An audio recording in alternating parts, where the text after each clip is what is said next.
What is going on, everybody? I know it has been a little while since I have posted a video, and I apologize. I'm going to try my very best at getting back to posting them more regularly.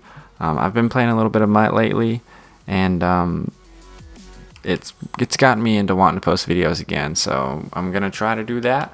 But before I just start playing games, I'm going to go ahead and show you what my team looks like. It's an 84 overall. It's not the best, but it's not the worst. I've definitely got some okay players. Max Unger at center is not bad. Julius Thomas, my tight end, is good. Peyton Manning, not very mobile, but he seems to make all the right throws. And Shane Vereen is a good speed back, and I like that a lot. My defense is a little bit better, I think. Got a Devin McCourty at free safety. He's probably my best player. Levante David over here, he's got some good speed out of right outside linebacker. And is this Chris Johnson? Yeah, Charles Johnson. He's a good right end. My cornerbacks aren't that good. You see I've got Butler over here, Malcolm Butler over here in the third cornerback spot. That's just because he only has 88 speed. Demarius Randall is my number one cornerback with 91 speed. He's 5'11". And then I've got Chris Culliver. He's 6 foot tall with 90 speed at the 2 spot. And then I've got Malcolm Butler over there at 3. Special teams aren't that good. Just silver and bronze. Benjamin as my kick returner and punt returner, and Shane Vereen is my third down back. But I just figured I would show you guys that little bit real quick, and I'm going to do some editing. We're going to get into a gameplay. As you can see, I'm 5-3 so far. I win and I lose, but that's just how it seems to go. But we're going to go ahead and just cut to it. I'm playing against a guy who's got an 88 overall, Cameron Wake at left end, and AJ Green, who I'm going to have to look out for because he's a beast, and I'm not looking forward to having to go against him. And he's also got an 85 Clay Matthews. But I've got a Devin McCourty over the top that can hopefully contain AJ Green. And, we'll just see how that goes. But we're about to head right into the gameplay, and as you can see, he is going to get the ball first. I was not paying much attention, so I had a terrible kickoff. I'm going to be honest with you. Luckily, he only returned it to the 25, but he opens up his game with a toss play, and I hope he doesn't do that very much. He's also got Cam Newton at quarterback, and he's doing what Cam Newton does, and that's rolling out of the pocket and running over defenders. So he picked up an easy 9 yards right there, and he's just going to run the ball, it looks like, a lot. I contained the toss this time, but, he still got 4 yards. I've got my defensive ends in a contain because I'm not trying to have Cam Newton scramble out of the pocket and run all over me. It's just not something I really care to do. If he's going to beat me, he's going to make good reads, and my plans and hopes are that eventually he's going to make a misread or just press the wrong button or something, and I'll come down with an interception. But as you can see so far on this first drive, he has had no difficulty moving the ball on me as he picks up a first down right here. And I don't know. I just can't. He's dinking and dunking and just gaining yards. Takes a lot to plays. And then now he's on the 5 and 3rd and 1. He hits me with the toss play and actually scores a touchdown. But he didn't have any difficulty moving the ball on me. But he opened up with a toss play and he ran it 2 or 3 more times. So I had already told myself, you know what? I'm going to open up my game plan with a toss play and see what I can do. And gained good yardage. I actually got about 12 yards out of it as his defensive tackle gets a block shed right there. But my game plan is to just run. And like right here, I noticed he'd been blitzing and running man coverage, so I come out with slants. Decided to do it again, but this time he's in a zone coverage. Still managed to squeak one by right there.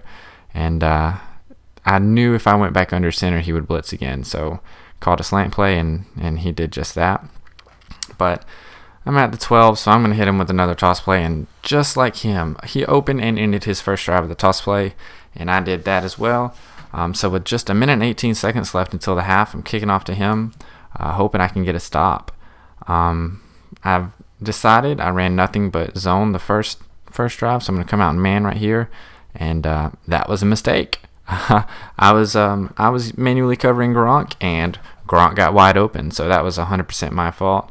So now he's already in field goal range, so now I'm just hoping to get a defensive stop. And as he throws one up deep to, I'm guessing that was AJ Green. I couldn't really tell. But, yeah, I don't know. Finds a wide open man right here. That's not ever good. As he dumps it out to the flats, and that's just what he had been doing this whole time. 2nd and 2, I'm hoping for a big stop, as I luckily get one right there. And he comes out with a tight end screen, and thankfully he runs right into me. So I hold him to 3 with 13 seconds left. I'm hoping for a big kickoff return to hopefully get me into field goal range. And I'm like, come on, Benjamin, break some tackles, break some tackles, break some tackles. And he does not. So with 9 seconds left, I'm just going to run the clock out. No, I'm not. I'm going up top to Julius Thomas, who brings the ball in at about the 25-yard line. And as time expires in the first half, scores a touchdown. So I'm up 14-10, just like that. So now I'm thinking, all right, maybe if I can get another score, game's in hand. But that half turned around just like that, literally in one play. He had the ball twice, and in both times he had ease moving the ball downfield on me.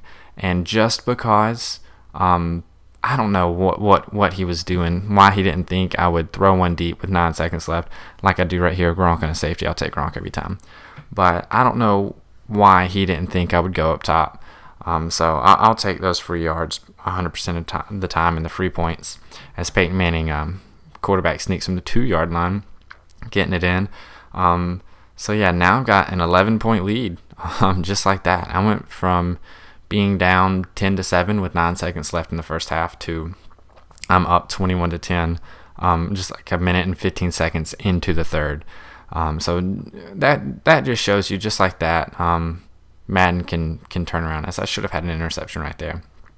But I used to very regularly be down a score or two, and my game plan would just totally change. And that's not how you need to play Madden. You need to play Madden your way, and let Malcolm Butler jump balls and hurt his Achilles and fall down. But as I was saying, even if you're down, stick to what you're doing, and eventually it's going to pay through. If you just start chunking up Hail Marys or do nothing but pass, your opponent's going to just play for the pass, and he's going to do pass coverages, and you're going to end up throwing interceptions and getting frustrated. And that's how blowouts happen. If you get away from your game plan and you become one-dimensional, your opponent knows that.